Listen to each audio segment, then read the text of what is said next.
قولكم أو اجهروا به إنه عليم بذات الصدور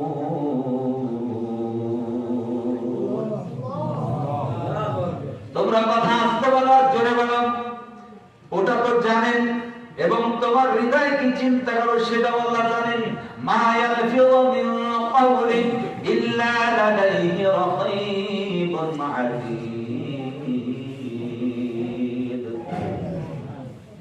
এমন শব্দ তুমি উচ্চারণ করো না যে শব্দ হেফাজত করার জন্য, রিজার্ভ করার জন্য, রেকর্ড করার জন্য সুরক্ষিত ফেরেশতা তোমার কথাগুলো সেগুলোকে হেফাজত করে না, এমন কথা তুমি বলতে পারো না।